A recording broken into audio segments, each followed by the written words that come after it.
Hi, everybody. Thank you, Jen. Hi, Freda. Hi, Hawk. Hey. Great to see you guys. I'm going to hop off. I'll be back in a little bit. I am thrilled. I can't wait to hear this conversation. And I'm just going to echo the same thing. I can't wait. I was very excited when Hawk said that Peter Bart was going to be on this show. He knows everything there is to know about Hollywood. And thank you, Hawk, again for bringing us the very best. Well, thanks, Freda and Jen, and welcome everybody. Hi to all the residents and everybody that's on Zoom today. Today, I get to interview the interviewer. How about that? We'll see how this goes. Peter Bart has been a top journalist forever. He started his career at the Wall Street Journal and then the New York Times. He was editor-in-chief of Variety and lately has a column for Deadline. As an executive, he worked in the 60s and 70s heydays of Paramount Pictures, the demise in the 80s of MGM, and president of Lorimar.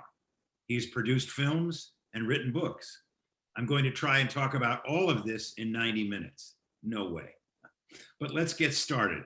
Welcome my old friend, Peter Bart. Peter Bart, what's your last name? Peter Bart. Welcome, Peter. How are you, Peter? Hawk, I am great. Thank you. It's good to talk to you. Well, good. It's good to talk to you. And again, thank you for allowing me to be the interviewer. So let's just start at the beginning. Just tell us where you're from and what your upbringing was like. Boy, I haven't thought about my upbringing in a long time.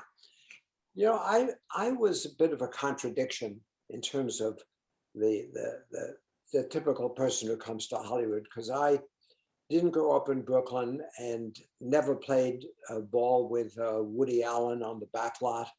I'm a Manhattan brat, a private school brat from Manhattan, and my best friends were not those great kids from Brooklyn. My best friends were all sorts of nasty rich kids in New York, and so I had a different. When I first came to Hollywood, I had a different background than most of my fellow confreres in town. Well, did you want, as growing up, did you want to be a journalist? I mean, did your family read the newspapers and thought, oh, this is what I want to do? Or was there another career that you had in mind? You know, like most kids my age, and I have 10 grandchildren, so I'm just going through this with them, didn't know what I wanted to do. Yeah, we had newspapers. I always felt the New York Times was a Bible, an absolutely amazing place for information. So somewhere lurking in the back of my mind was probably an interest that if all things went my way, I might end up writing and could even get mentioned in the New York Times. I never thought I'd have a byline every week or every day. Did you write for your school newspaper? Yes, I was the editor of my school newspaper. Well, then it was natural. And wrote nice, soft, Quakerly editorials for it, and was a good boy. And so, how did you get that first job? Am I right? Was it Wall Street Journal? It was actually the first job was when I was still in college. I was at the London School of Economics.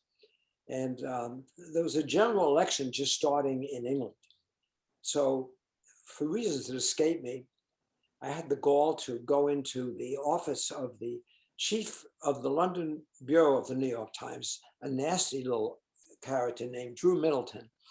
And I said, introduced myself. I said, I'm a student at the London School of Economics, and there's a general election started, and I think I could contribute to your coverage of it. And he, being a good New York Times man, was very sympathetic. He said, why don't you get the fuck out of here, kid? And so I said, okay, but you know, I could really write some good pieces for you. I turned and headed toward the elevator. And as I got on the elevator, I heard a voice saying, hey, kid, I got an idea. And I think just the fact that a college student would have the audacity to present himself as a writer for the New York Times interested him. So he hired me. And you wrote for that election, and then when you graduated? I mean, why the When I business graduated- school if you were writing and loving writing? What made you decide, or your parents decide, to send you to London Business School? London School of Economics was, they actually, I got this great fellowship there, and I was interested in economics and politics.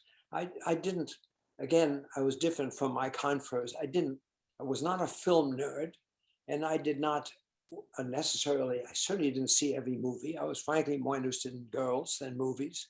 And I thought business and economics was more near to my interests in that phase, and to a degree still is. So is that why you got the job at the Wall Street Journal, because it was economics? Yeah, absolutely. The Times wouldn't in New York employ me as a full-fledged reporter. So I went to the Wall Street Journal and I said, "Hey guys, you are a huge success story." At that time, it's the biggest success story in journalism. And I said, "How many members of your staff went to the London School of Economics?" And they said, "You're hired." So I spent a few years at the Journal, and it's a great newspaper. Editorially, we all clash now and then, don't we? Yes. It is, at that time, it was not Murdochian. It was Right. So how'd you move from the New York Times, from the Journal doing business work, to the New York Times, which I guess you started working, was it entertainment at the New York Times? No, I actually was hired to do something that at that moment was really intriguing to me and to others. They ran a daily column about media and advertising. And at that moment in time, the whole world of advertising was changing. As Matthew Weiner brilliantly disclosed in his TV series. Mm-hmm. So I wrote a 6-day-a-week column about media and advertising. What a great way to begin with the New York Times. And it was a help to me later on in understanding the movie business and how to hopefully succeed in it, because I began to get some insights into how do you market something.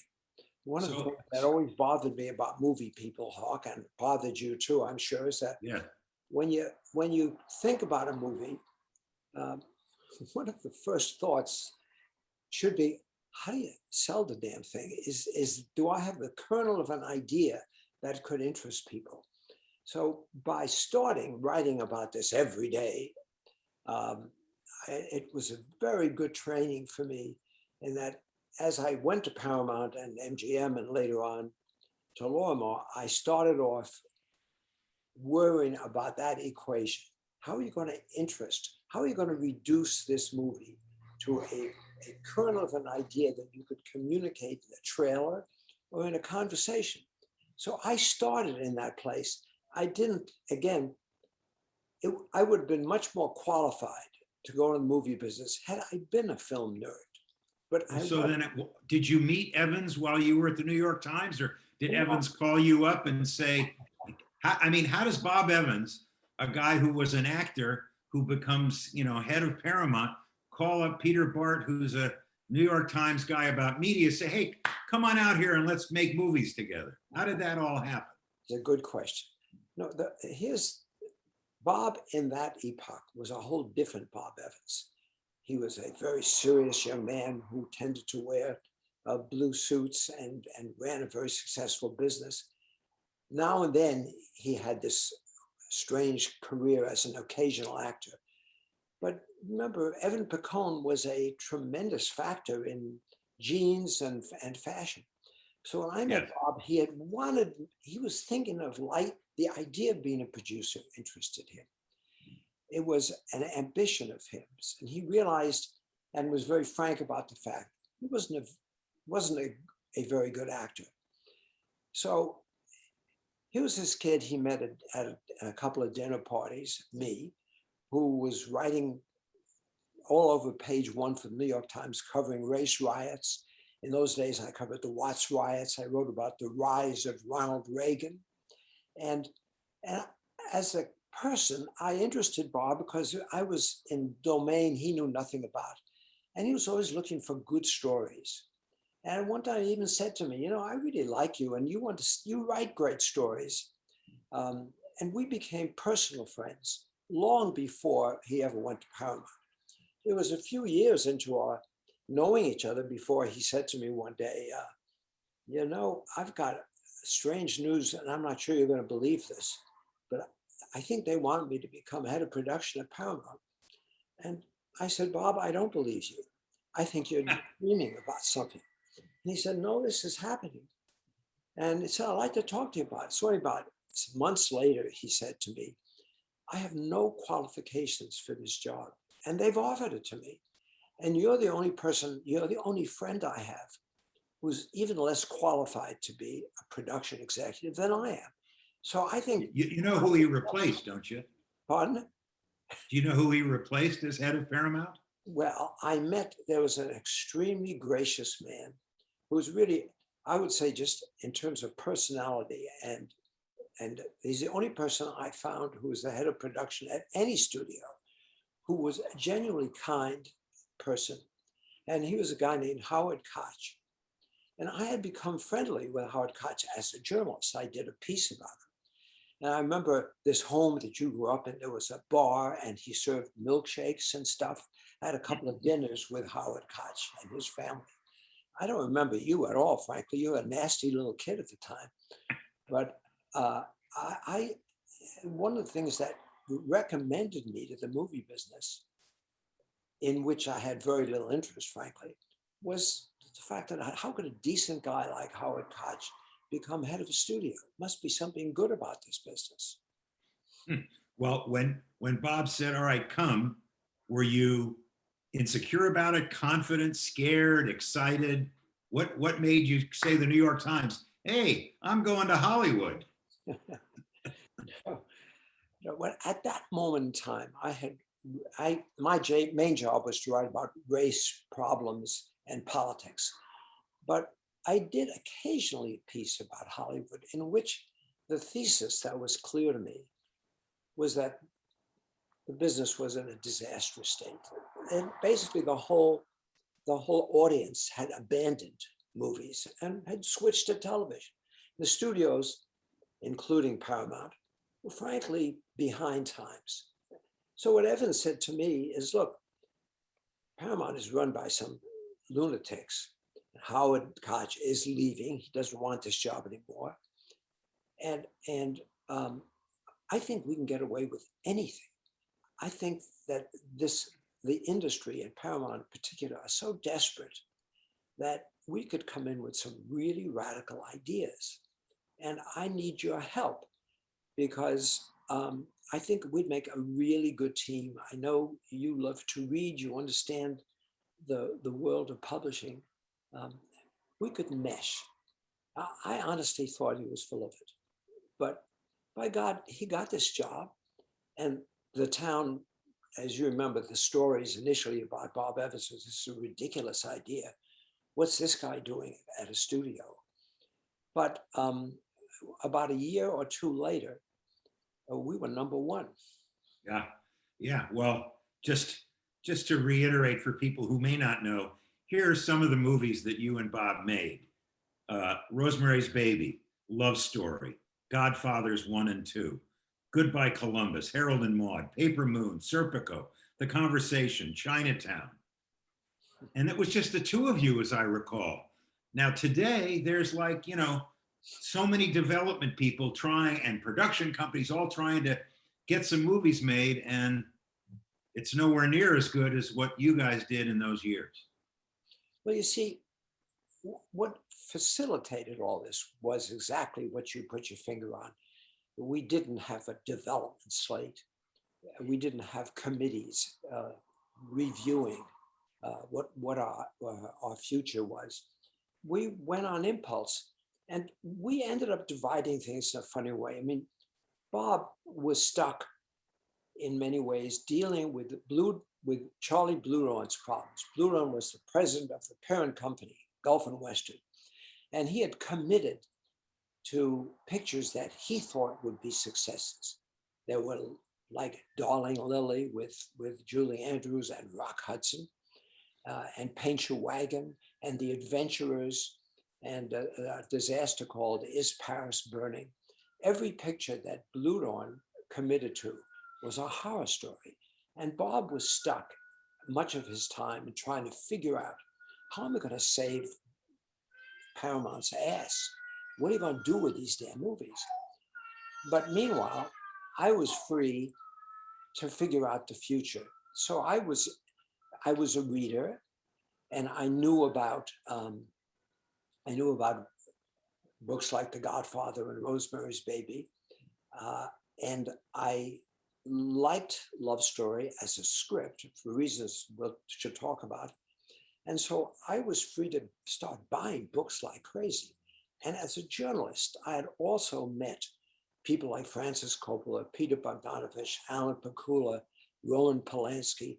As a journalist, I had gotten to know all these great young filmmakers. And I thought if there was a way, and Bob was so supportive, it was a way of bringing the young filmmakers in touch with these interesting, frankly, commercial novels, we could be onto something.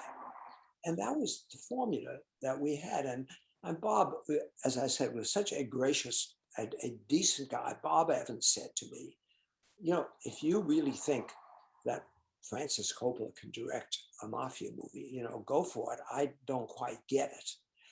And meanwhile, your dad was producing some amazing movies, The Odd Couple at Paramount. And your dad was helped guide us through that transition period, because his wisdom and experience helped us get a little more practical about movies. So it's funny, there's a generational bond here, Hawk. Yeah. Yeah, no, absolutely right. I remember this very well. I remember your dad, though, getting pissed off. Your dad really got pissed off. I remember there's a guy named Gene Sachs was directing a Neil Simon picture. And I went on the set one day, and your dad came to me and said, we're in trouble. This is a stage director. He doesn't even know how to say cut. How do I explain that to him? So, no, he had his problems too. Oh yeah, no, yes, I remember. So let's talk about, there are so many myths about The Godfather that still pervade our whole industry. I'd love to hear your side, at least your story of how Godfather came to Paramount and how it moved through from a partial book to a full book to a screenplay to a movie. Well, your side of the story. Yeah, well, I'm always amazed by the mythology that overtakes a movie when it becomes a hit, or in the case, The Godfather, a legend. But my version of the story is the only true one, because I'm the only one involved in it, and I'm the only one who's still alive who's even remotely connected to it. I think Evans is listening, Peter. I just want you to know. I hope so. And my Francis Coppola, who remains to this day a really good friend of mine, he and I were really involved, of course, from the start. Quick story. Godfather came to me, 60-page uncompleted manuscript. Mario Puzo's editor was a man I knew. He called me and he said, there's a lot in this book. It's not finished yet. Mario has 3 or 4 children. He cannot finish this book unless the studio options it. And frankly, we're coming to you first because I know you.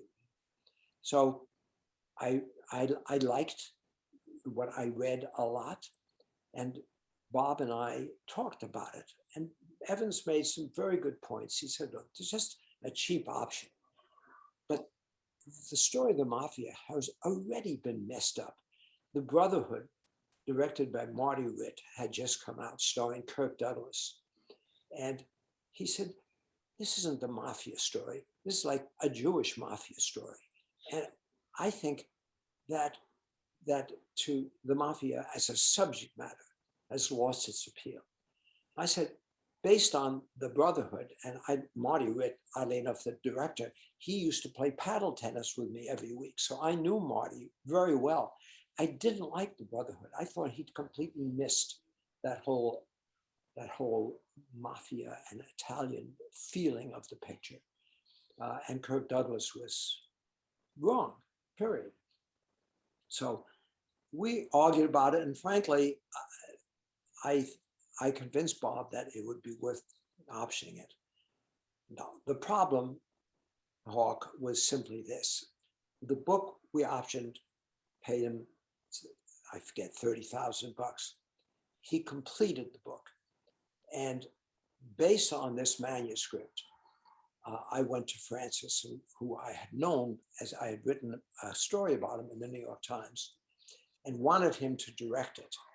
But just as I met resistance in buying the material, Francis said to me, frankly, I know you, I like you, I don't want to make a gangster movie. And this thing was going nowhere. But a very wonderful and awful thing happened to this damn book. It became this huge international bestseller.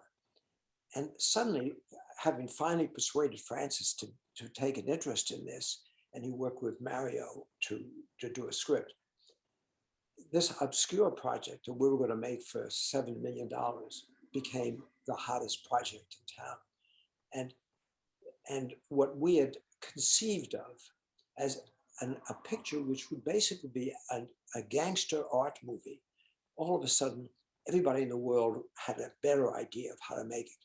So what started as a simple, interesting project became a nightmare. Had you offered it to any other directors before Francis? Never. I thought Francis was perfect for it. And you know, one reason it was, he is a really very Italian young man. His family was. There was a great musical and movie family. And I thought he really had an instinct for it. He resisted me, but he finally came around and agreed. So I didn't. But the minute this thing became an international bestseller, everybody had a better idea. And irrespective of the fact that we had to deal with Francis, Charlie Bluhdorn, the CEO of the parent company, started offering it to all kinds of directors. And I never did, Bob never did, but Bluhdorn actually publicized the fact that you know, all kinds of superstar directors are going to take over this project. And then he entered into a negotiation with Burt Lancaster. Burt wanted to buy The Godfather now that it was a hit. So things became very political and very confused. And you know enough about Paramount in that era to know when things become political at Paramount, they became very political. It was a miracle that with all the problems and obstacles, that it stayed with Francis and with the basic concept of a mafia art movie. That was a tough concept to stay with when every major star in the business wanted to do it. Of course, as you know, Hawk, Bluhdorn and others at the company hated the idea of Marlon Brando. I mean, they thought Francis Coppola was a ridiculous idea and Marlon Brando was a suicidal idea. Marty Davis was a wonderful man, as I recall. Martin Davis was a publicity man who somehow became an important factor. Right. So now the movie gets done, and I remember Evans saying that, you know, Francis had cut the movie down, and it was down to almost 2 hours. And at least Evans, I remember Bob telling me, I said, put everything back in, put everything back in. And it became the 2 hour and 45-minute movie. Is that true? Yeah, but even before that, we had these problems. Number one, the representatives of the mafia did not want us to shoot in New York and made some vague threats. And Paramount Plus is doing a television series which to a degree relates to the problems that the mafia presented.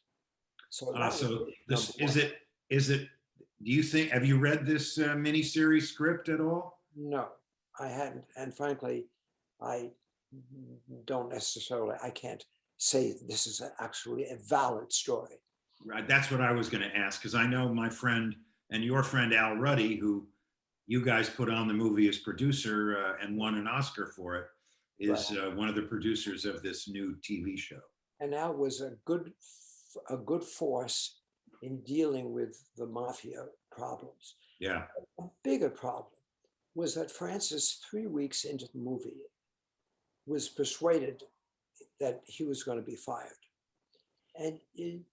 And what had happened was that on the set were 2 or 3 old-time production managers and so forth. We needed on this picture Koch. Instead, we had some renegaded production executives who wanted Francis fired. And they kept telling everyone at the company that the picture wasn't cutting together, that Francis was incompetent. They even hired an agent to approach other filmmakers to take Francis's. And finally, Evans and I had orchestrated a call. Bob and I had called Francis and said, "What is going on?" So he said, "What do you mean, what's going on? You're going to fire me." I said, "What makes you think that Bob Evans or I would fire you?" So he said, "Because you hate the dailies and I'm behind schedule." And I said, "Francis, the dailies are brilliant." And Bob said, "You know, I don't understand how a mix-up could have gotten to this point. You actually think we're going to fire you?" Francis says, "I know you're going to fire me." So we had to deal with settling him down. And it shows, and you would understand this because you've done these roles, that bad negative attitudes can form early in a movie and people could turn against the director. That's not understood. The dynamics of filmmaking, people don't really, it's very difficult and complicated. So Francis really was convinced that he was going to be shit-canned, which would have been one of the great tragedies of filmmaking. Well, thanks for that. And yes, I was around. I heard about it. I was working on something else, I think, at Paramount at the time. But what I do know is that you had a lot of problems with Marty and Charlie, also about marketing. And I know you brought in one of the geniuses at 29 years old, Steve Frankfurt.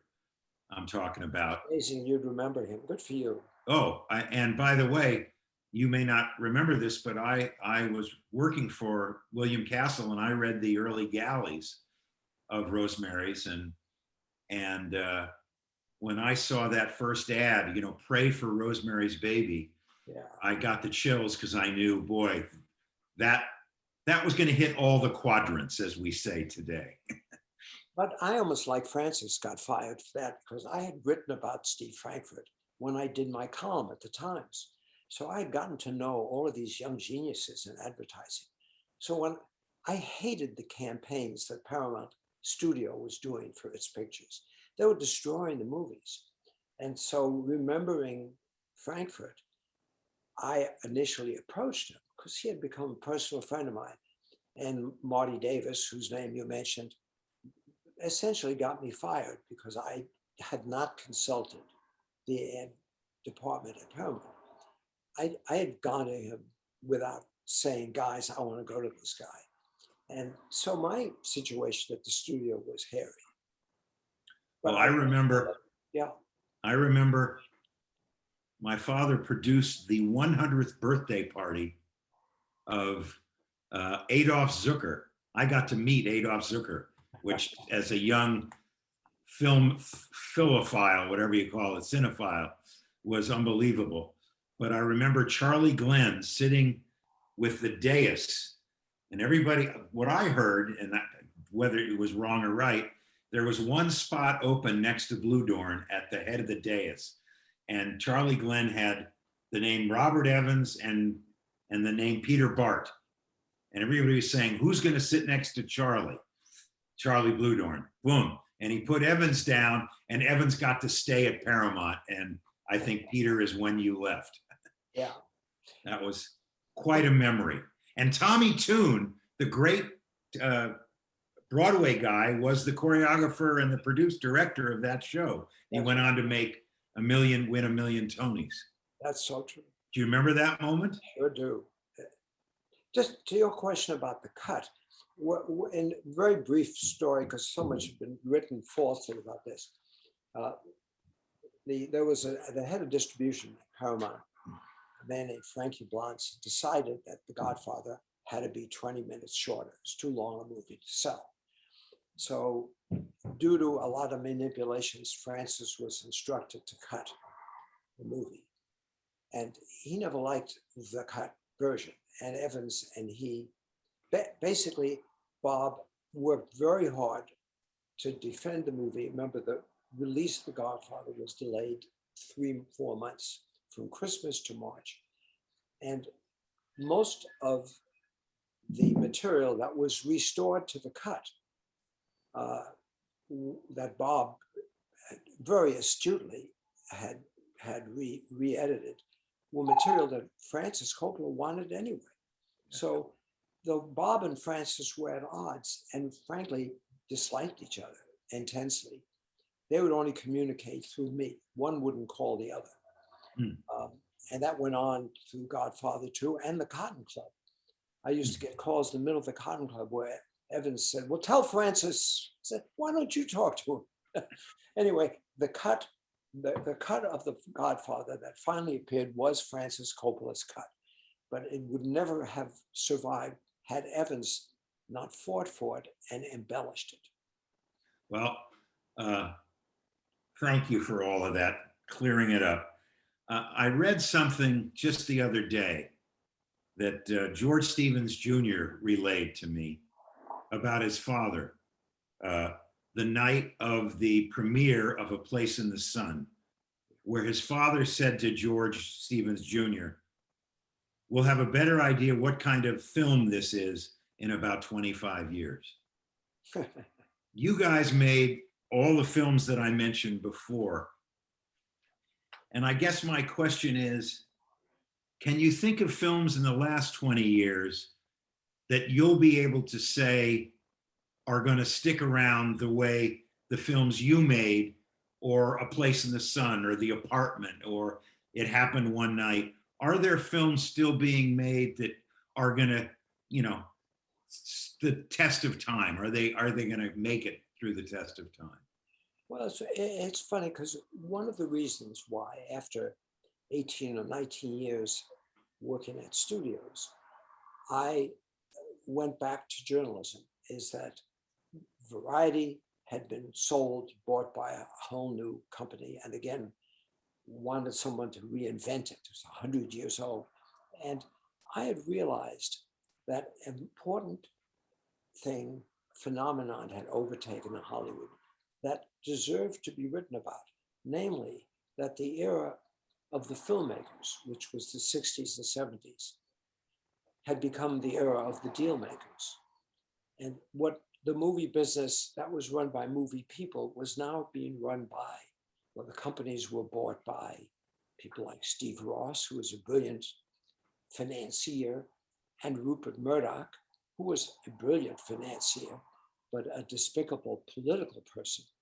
Anyway, a whole new, the business was being reinvented, and it was vastly wealthier and more prolific business, but it was different. It was now a deal maker's business. I felt if I became editor of Variety, I could tell that story of the transformation. And the transformation was so significant. I mean, even it was all about the deal. Even writers, as you remember, Hawk, writers were no longer waiting for assignments to write a script. They were entrepreneurs. There was the phenomenon of the spec script.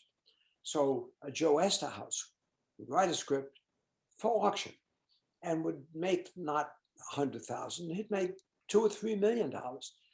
Every aspect of the business, every major director you remember had a company, and all kinds of people, not just the Murdochs and the Rosses, but the Mario Casars and the Goldman Globuses. All the money was pouring in because of video, because of ancillary rights and so forth. the nature of the business was changing. And I felt that if we chronicled that at Variety, we could do something that's kind of creative in a journalistic way too. And so that, because of that transformation, that's why I became a journalist again. Yeah, but I'm going to go back to my question. Do Yeah. you think movies of the last 20 years are going to be able to stand the test of time the way the ones you made at Paramount? It's hard for me to think of It Happened One Night, The Apartment, Chinatown, Godfather, Marathon Man, and put in the movies of Marvel or of I don't even know. It's when I look at the best pictures, yeah, there's some wonderful movies, but are they going to stand the test of time? Well, I ducked that question, as you noticed. And the reason is, I think there's a tendency in all of us who have been around a while, some in your audience may understand this, to judge harshly whatever product is emerging at the moment. And I love the business as it has transformed. And that's why I do a column and have done a column for Deadline for 20 years now. I think what's going on in its own way, the reinvention of storytelling, is fascinating to me. So I don't want to be in a place where I'm saying, boy, this stuff that was created 50 years ago, and it was 50 years ago, that's not going to repeat itself. It isn't. But what's happening now in its own way is original and fascinating. So that's why I ducked the question. Okay, all right. Oh, I agree with you. All right. So thank you. We're going to take you back now you've now left Paramount and you're going to become a producer. And you produced Fun with Dick and Jane and Islands of the Stream. Yeah. Tell me how, now I have a friend, a guy named Don Granger, who you may remember was a young executive at Paramount, and I was doing a movie and we had a huge fight. I was in Texas doing the film and Don was at the studio and had never produced a movie. And we got in a huge fight about something. I don't remember what it was. But years later, Don and I were having lunch and he said, I have to apologize. And I said, why, Don? He said, well, as a studio executive, I really didn't know the job of the producer.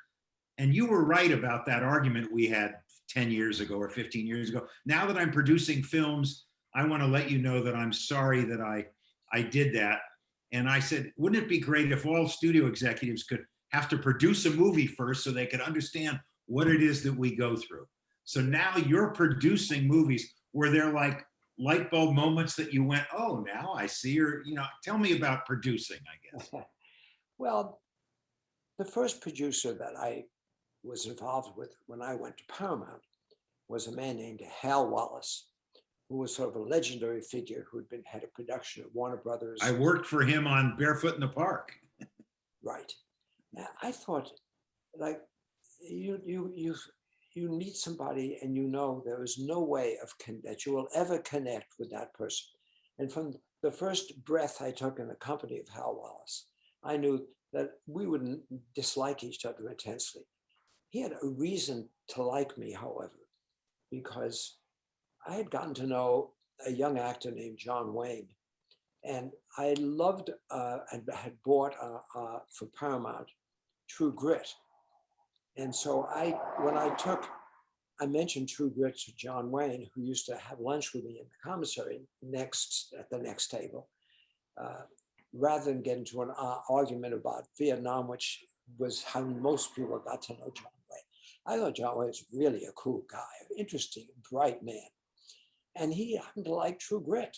Hal Wallace didn't understand why John Wayne and I liked each other and why I had 2 or 3 interesting young directors that I wanted to do True Grit, just as you had mentioned Bill Castle, who I loved, who was the first director of Rosemary's Baby.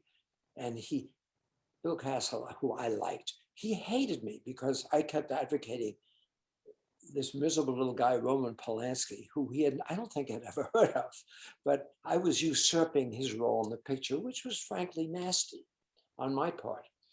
But the same was true with Hal Wallace. We fought about directors. I had a great idea for a young director for the picture, and he insisted on Henry Hathaway. And I fought him, and I didn't want anything to do with that generation of director. I was a snotty young guy and had all these interesting young guys that I wanted to see direct. I lost that one. And he made a good movie in True Grit, not as cool as the remake that Koch brothers did later. And they were more in the kind of director that I and Bob and I wanted. So through Hal Wallace, I understood, however, a producer really regarded his work and guarded his work and saw the first cut before the studio did. And to a degree, had his own version of Final Cut. So as loathsome as I found Hal Wallace, I understood his brilliance at what he did. And contrary to most people my then age, was ultimately respectful of him. So that was my introduction to producing. Okay, so you now produce a couple of movies, but then you get hired again as an executive at MGM under, excuse me, it's hard to say the words, Frank Yablans and Freddie Fields, Right. who, for those of you who may not remember, were two very high-powered egos, let's say. Did you use the education you had gotten as a producer? Were you more empathetic to, I know you were with me when I produced a movie for MGM, but for other people, did you have more respect for the producer because of having produced when you went back to becoming an executive? You bet. And I wanted whatever movies that I fostered at MGM, I wanted them to be under the control of a good, strong producer, because I knew at that point I was too scattered doing different things, and we needed a strong producer. So let me tell a story, if I can, because my partner Gene Kirkwood and I had gotten a book called The Pope of Greenwich Village, and the author of the book, Vinnie Patrick, had written the screenplay. And as I was leaving to go do a movie called Gorky Park in Finland, I left and we had Francis Coppola to direct, Al Pacino and Jimmy Caan to play the two guys. When I came home from making it and came back to New York, we had lost all three of them. According to whether it's myth or truth, Jimmy Caan wanted first billing, Al didn't want second billing. Stan Kamen, who was in the middle of the whole thing blew up. And we ended up with Mickey Rourke and Eric Roberts and a director who I won't name because I don't think it's nice, who I didn't understand as a director. I came back to New York and started meeting with him, and I wasn't very happy about it. And I came back to LA and I said to you, I said, Peter, does this guy know what he's doing? And you said, come on, let's go in the Fox screening room. And we watched a movie that he had directed for Frank Yablans. And we couldn't even watch the whole movie. It was so horrible. And I said, Peter, we got to get rid of this guy. And you said, we can't. This is Frank's guy. Frank's the head of MGM. We can't get rid of him. So then I'm trying to sell this as quickly as possible. So then I go back to New York. We're 2 weeks from shooting. I'm hating this guy. I'm doing everything I can to get him ready. And it's the first day of rehearsal. And he comes down at lunchtime and he says, I'm sorry, but I can't work with Eric Roberts. It's either Eric Roberts or me. So I called you up and I said, we got a way to get rid of the director. He won't work if Eric Roberts stays in the movie. So you said to me, well, who are we going to get? And I said, well, I've worked with Stuart Rosenberg several times, including he had just replaced somebody on Brubaker and done a great job. It had become a big hit. He had done Cool Hand Luke.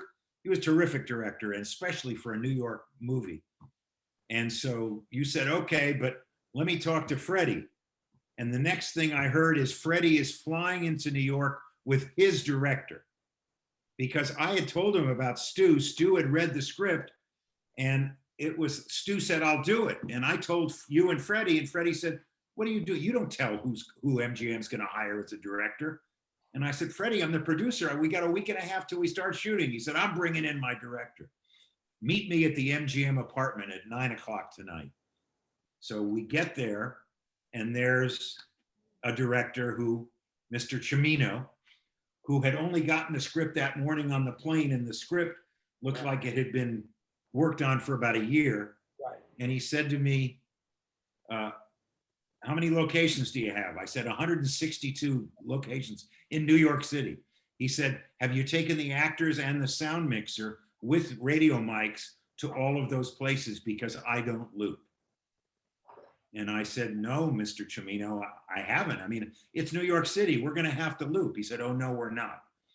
And the next day, I'm sorry I'm taking your time, but the next day, I get a call from Freddie Fields, who says, Cimino doesn't want to do the movie. He says, but I've got a great idea for who should be the director. I said, who, Freddie? He said, how about Stuart Rosenberg? I think you and I had come at him with the same name from two different directions. But it's one of those amazing things that's happened in Hollywood forever. You give somebody an idea, and then the next thing you know, they tell you it's a terrible idea, and then they take it as their own, right? That's right. But Well, luckily, Stu did a really good job. he was a wonderful director, just a brilliant director. So, at any rate, I had to tell that story. So you're at MGM, we're going through it, and you wrote a book, I think, about the calamitous final days of MGM. Can you kind of take us what happened at that time and how the whole thing kind of went into a bomb shelter or something? Well, and yeah, MGM was a great melodrama. So I wrote a book called Fade Out after I left MGM. And it was about not only studio, and the cast of characters like Freddie and David Beagleman. And you and I remember David Beagleman was a man of great charm and intelligence who had a very bad habit of stealing money, took over his gambling problems. And Beagleman had just been fired at MGM when I arrived. And I was always hoping, since I really liked Beagleman, that he would somehow stay out of jail. But that was the most I could. Freddie had his own issues, and Yablans did. But what finally, what I wrote about in the book was, first, Kirk Kerkorian was a remarkable figure, a very bright but insular man, as you remember. He didn't really know the people in Hollywood. He depended on his legal advisors to pick his cast of characters. That's why you always had very strange people running MGM and losing lots of money. I always felt that Kirk deserved better than he got. This was before Laddie, right? Yeah, after. Well, yeah, after, I think. After Laddie. No, it was before. It's before. I thought it was before Laddie. Yeah, before, right. Absolutely. But one of the things that was typical of the way MGM did business at that time that I wrote about in Fade Out was that the studio was buying made movies that had already been produced and financed. And so what the studio would do was look at a budget, usually a fake budget, and if a picture cost was listed as a $6 million picture, MGM would pay, say, $8 million for it. And Frank Yablans, as I wrote in this book, and the producer involved, it was usually Elliot Kastner, would sort of divvy up the profits. And this was a great business for Yablans and others at MGM and for Elliot Kastner, but it happened to be illegal.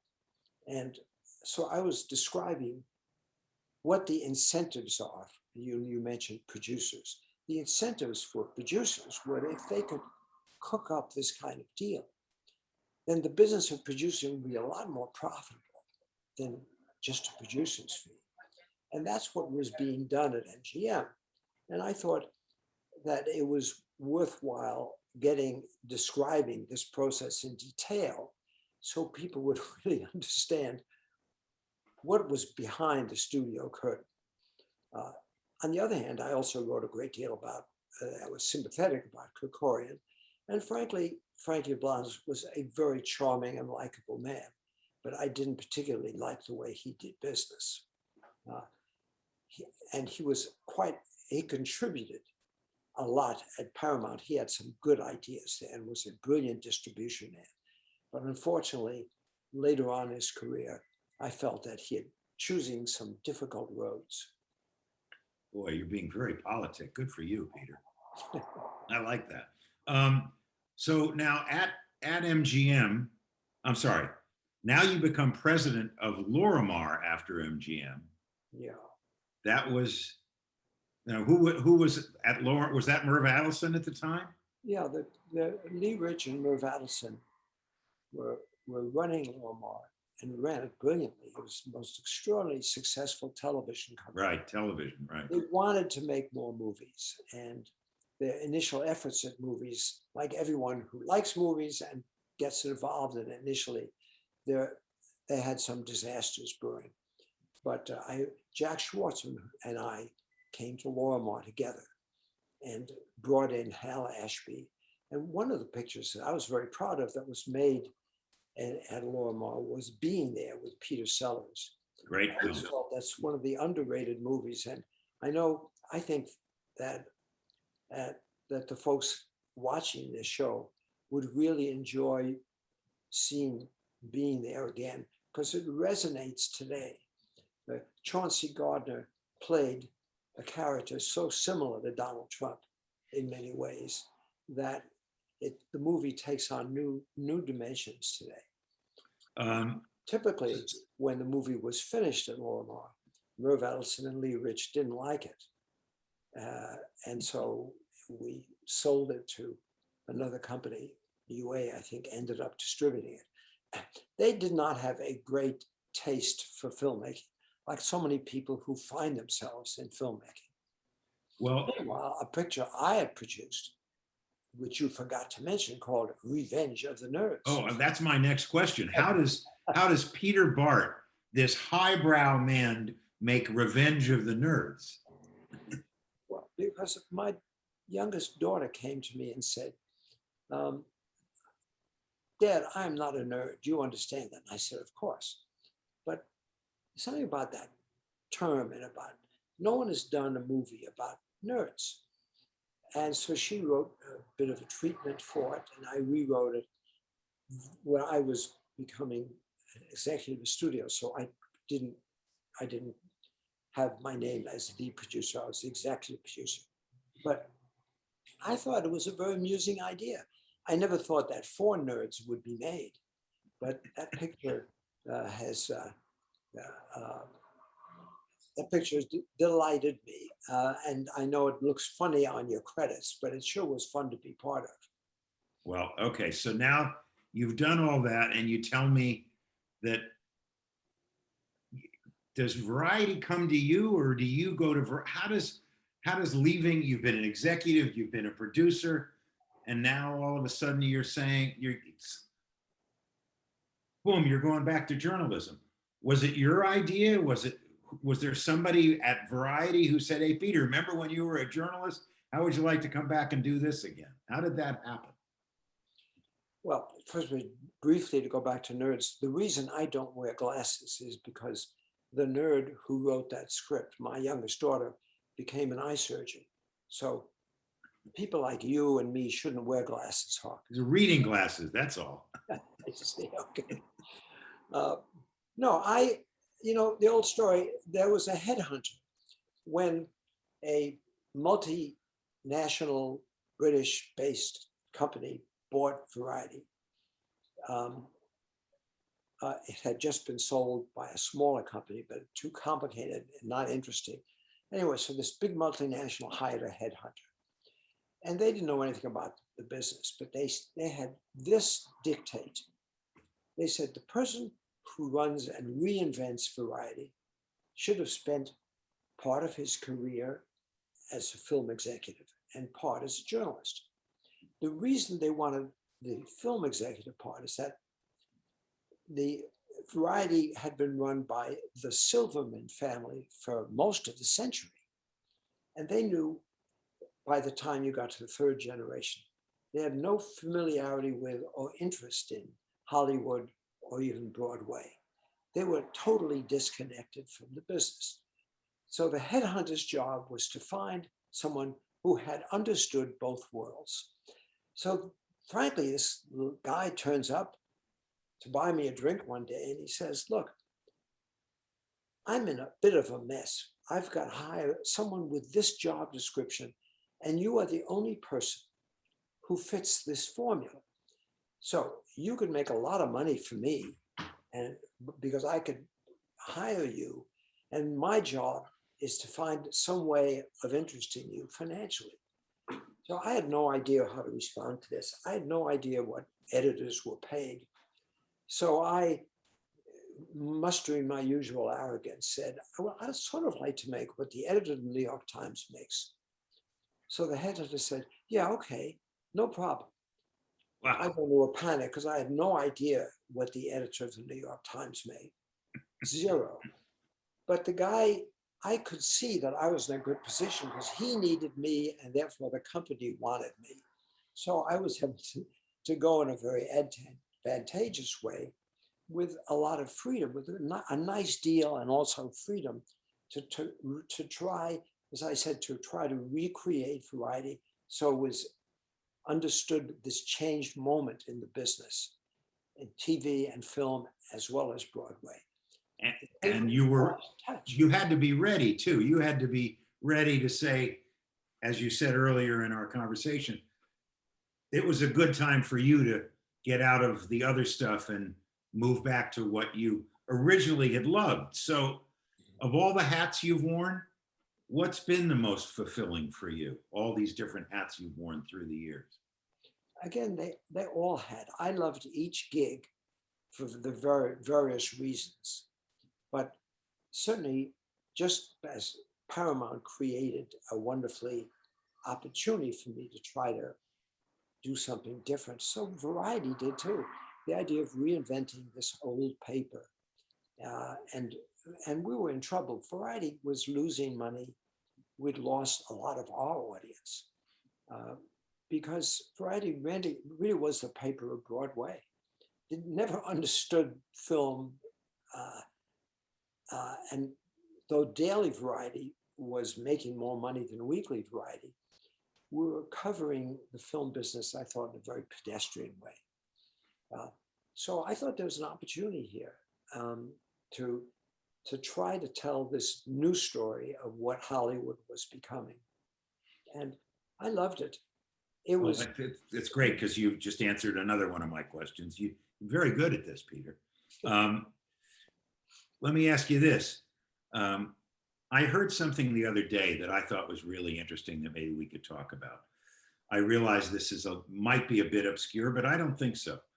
In the 1940s, at a speech at Columbia University, Albert Camus, who I'm sure you have read or know something about, said something that was relevant in the 1940s. He said, it used to be that one person's passion was enough to guide their work and actions, but it changed such that individual passion didn't matter anymore, and collective passion began to matter more. You see a parallel to today in our industry.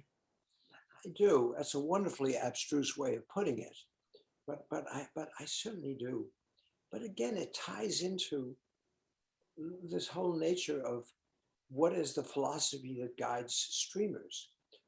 How does Netflix pick which of its 70 movies, and you as a producer who focus so hard on one picture at a time, how do you make 70 movies of the year? What philosophy do you infuse in those decisions. Do you have an answer? Because I don't. I don't think Netflix has an answer, other than I think they have one brilliant part answer, and that is go into other businesses too, go into gaming, diversify still further. I think the Netflix that'll exist 5-10 years from now is going to be quite different than that entity that now monopolizes our attention span today. And I think the people who run it are brilliant. I remember when Netflix was first being set out, I tell this brief story where we had dinner at Shutters last night. And I remember 10 years ago, I was summoned to Shutters by Sarandos and Hastings, who were going to make a change. They wanted me to speak about this, but they wouldn't explain what they were doing. They wanted to make a change from just buying movies to actually being a creative force. They wanted to make TV shows and film. But they wouldn't explain that to me. They just wanted, they invited, I know Katzenberg was speaker one night. I was another night. As people coming, we're just talking about the business. And Ted Sarandos, who's a really terrific, interesting man, he was plotting his course. I don't think at that time in the remotest idea that he'd end up supervising 70 movies a year. But so he was asking me questions similar to what you and I talked about. Why did Paramount and John Calley and Warner's and Dick Zanuck and Fox, in that era, what were we doing? What were we thinking about? And why were the movies that interesting? Could that be recreated somehow today? And the answer, of course, as you said, is probably not. And one of the amazing things, if you look at the data about Netflix pictures, is not enough of them are memorable. People tend to switch them off in the middle. I mean, there is a quality problem, and they're brilliant people at Netflix. They're dealing with it in their own way. But the whole streamers business is a new phenomenon in Hollywood. I think it's fascinating, and I love to write about it. But I don't think I'd like, and I don't think you would either, like being in the middle of making those decisions. Yeah, I agree with you. Albert Camus would either. No. Do you recall any incidents where your paper made significant changes in the behavior of our industry? Were there columns? Were there things that Variety did that made people think and go, you know what? Let's go this way. Yes, and in some ways they relate to things that I mentioned before, like even the spec script business. Normally, you wouldn't, a trade paper wouldn't cover what writers do. But I decided when spec scripts became so dominant, that would be interesting. If we not only wrote about the deal, that this script was selling for 5 million and this for 6 million, but also talking about the quality of the scripts. So I hired some great script writers like Bill Goldman. Not only Johnson, unfortunately, wasn't around anymore. And they reviewed spec scripts before they were made. And basically the question was, were they worth $3 or $4 or $5 million? So it was a fascinating thing to observe this and to judge scripts. It was also seditious, because it isn't really fair to review a script that hasn't been shot yet. And you and I know that scripts change so much depending on casting, directing, as you said, where do you shoot it? So it was a fascinating exercise, but it was unfair to the writers and to the studios. So after about 6 or 7 months, we stopped doing it. But I think by pushing further into the business itself, we helped change the way people were viewing the business. And that's why Variety began to pick up such an audience that at that time was before the reporter was important as it now become again. Mm-hmm. So we sort of had a bit of an oligopoly over the readership and the advertising. We had so much advertising that around the festivals, we actually had to have all kinds of contests. We couldn't print all those ads. And the paper became outrageously profitable.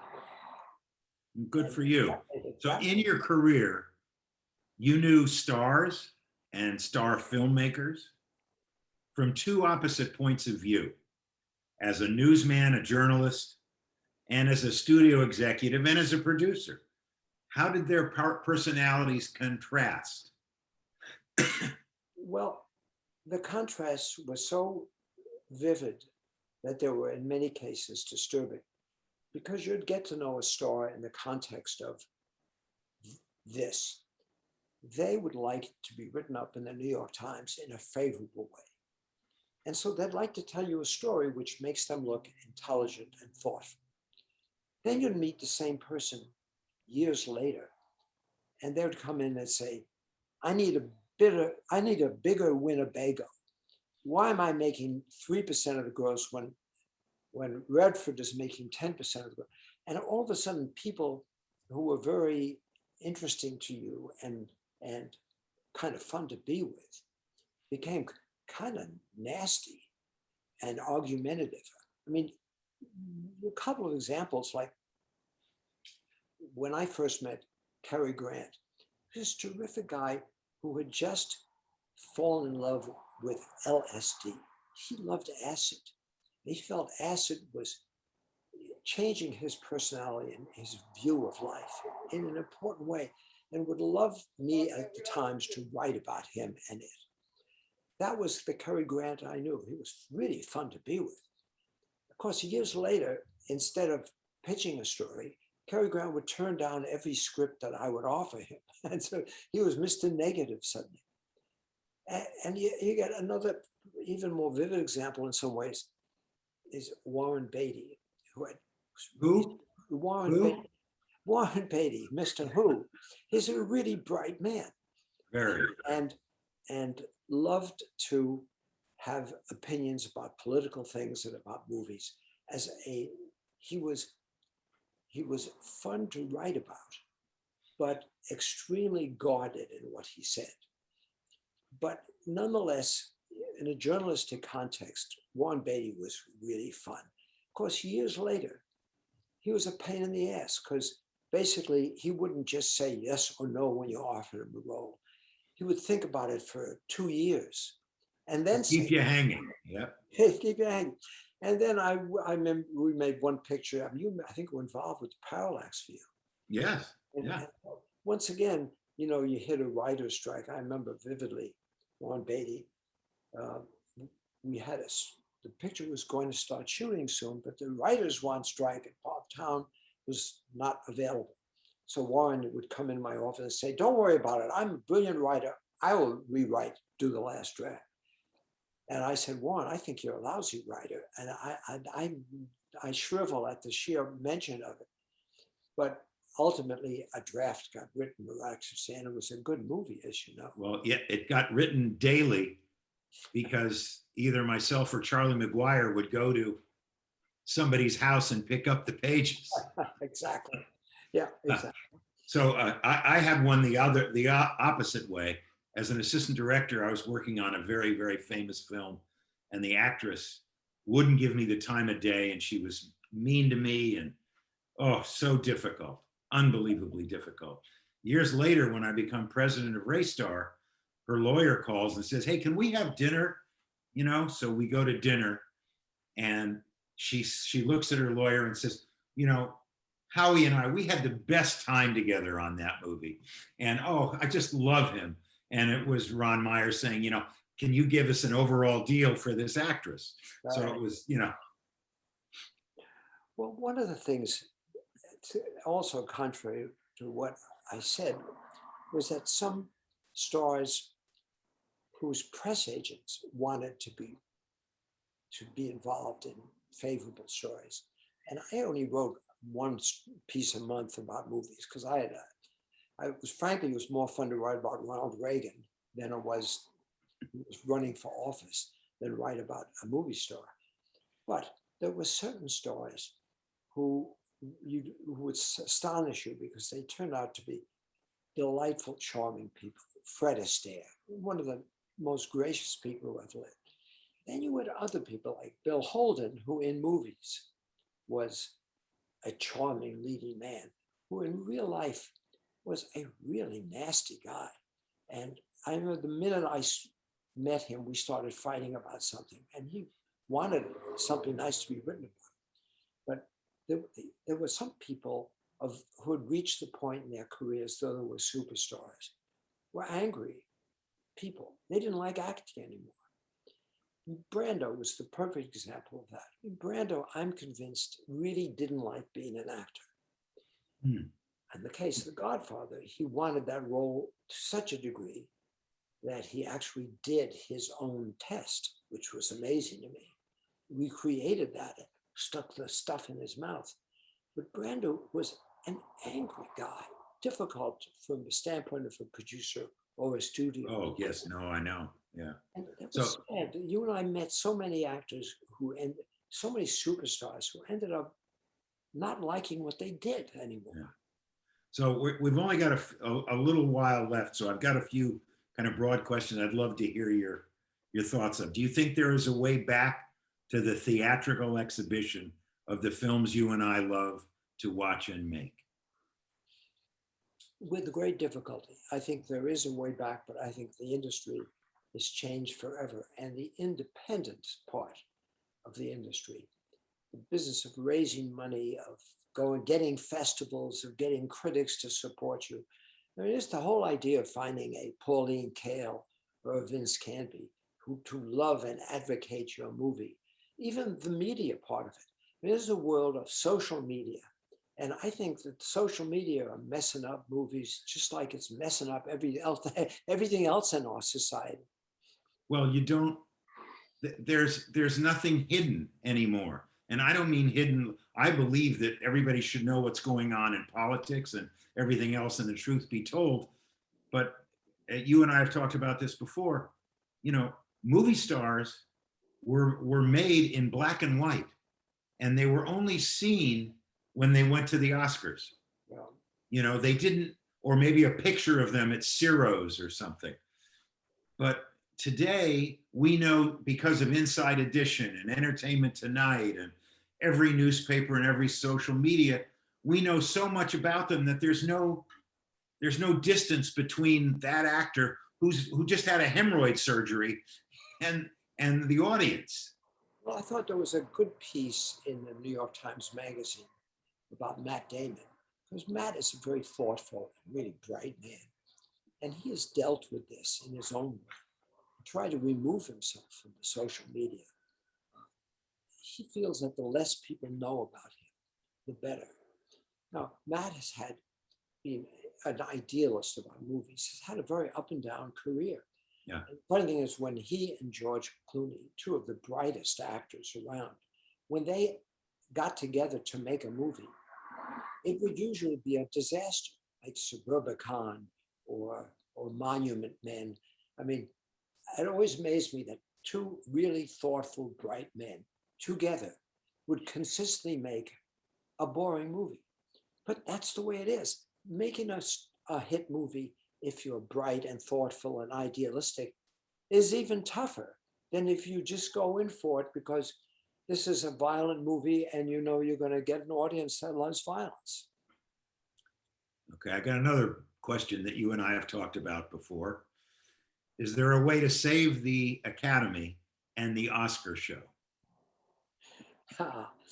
That's a very good question. And you are really better qualified to answer it than I am. I mean, listen, I'm embarrassed. I used to love going to the Golden Globes because it was a great schmooze session. And you knew that the choice of movies was ridiculous, even though it was often more sympathetic than the Oscars. I don't know how you invent an award show anymore, now that it's hard even to define what is a movie. So I think that if I were asked to ever produce an Oscar show, I would simply say I would sooner join a Suicide Squad. Yeah. would you know how to produce an Oscar show? Yeah, well, I think you'd have to change the rules. Honestly, I believe theatrical distribution is important to the Oscars, not just to the rest of the way our business works. But I wish you could find a way to say to all the streaming services and the studios, here's the window.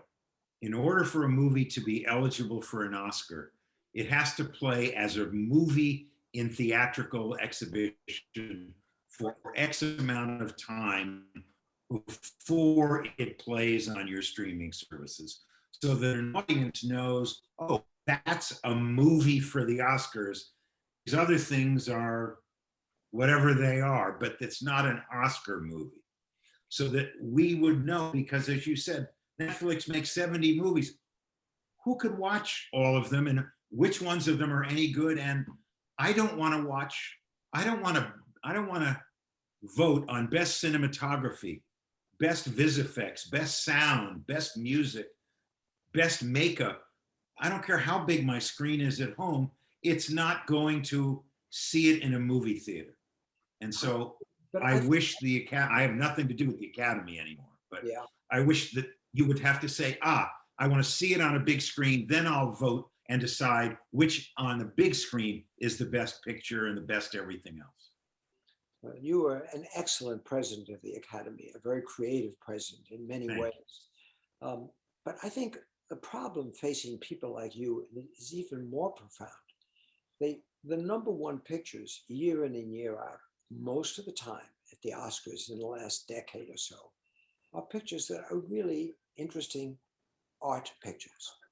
Now, you and I have spent a lot of our life making commercial movies because we like a big audience. We believe that Hollywood is supported by audience movies. And I think so. The problem, as the Academy keeps expanding, I don't know what the impact of the Academy membership is going to be. But I think that year in and year out, one of the problems facing it and facing the show is that the movies are movies that no one has seen.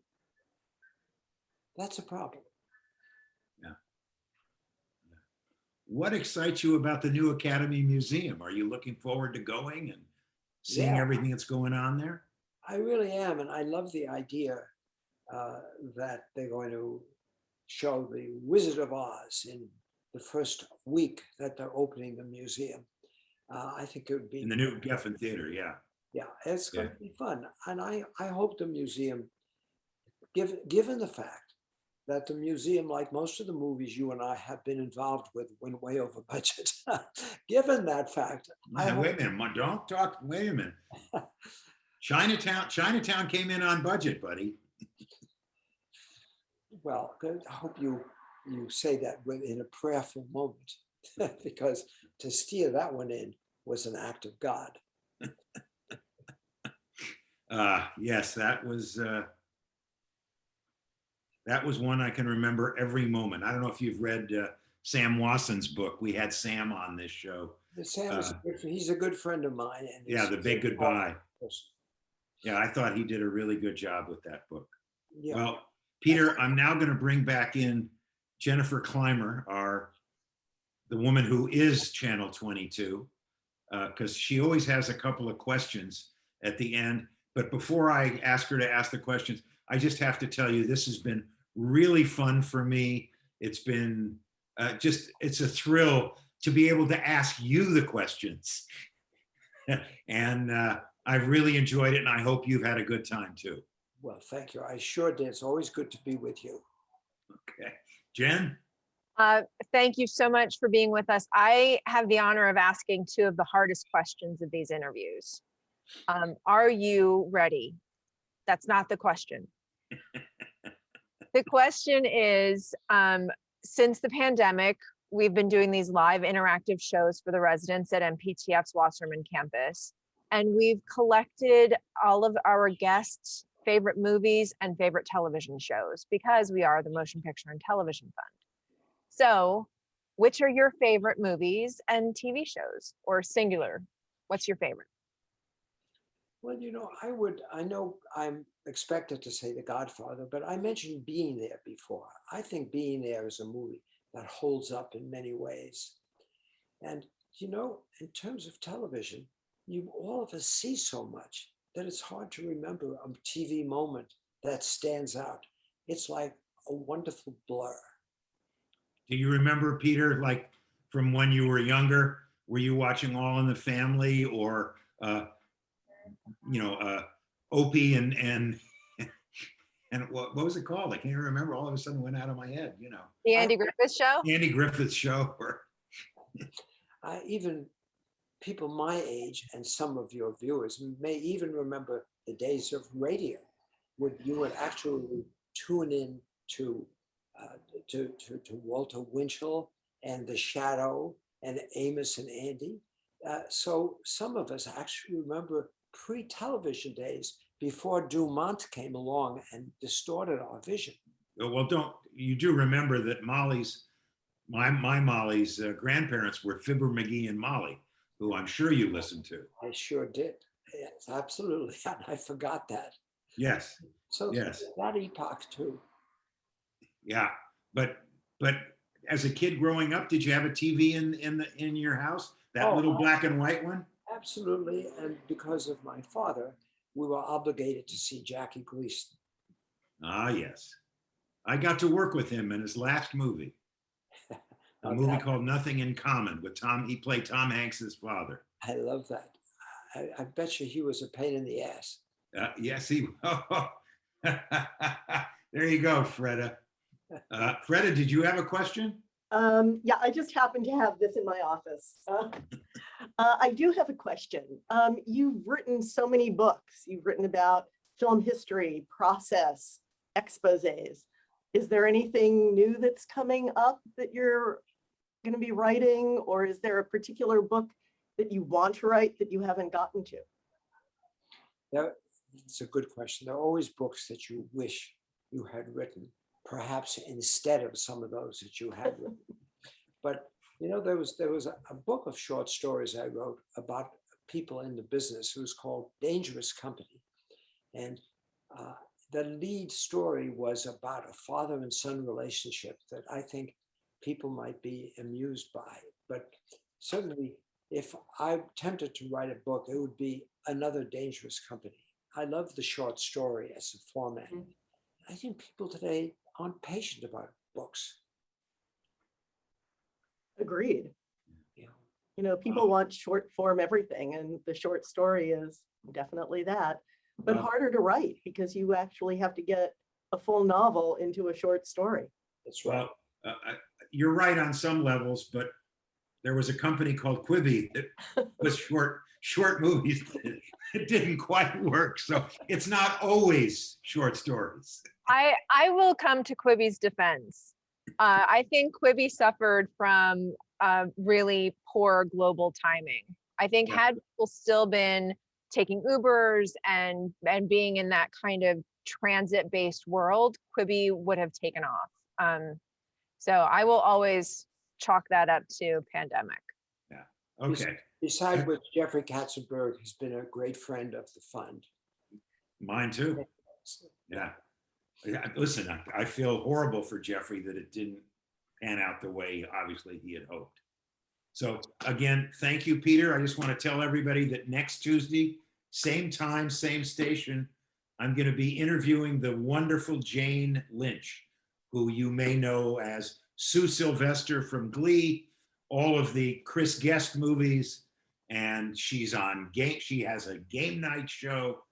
She's amazing. And so I look forward to next Tuesday. Thank you, Peter, and thank you, Jen and Freda, and hi to all the residents. I'm glad you had a chance to listen. Thank you, Hawk. Thank you, Peter. Peter, please come back and let's talk about some of your books. Love to. Thank you. Awesome. Thank you. Bye, guys.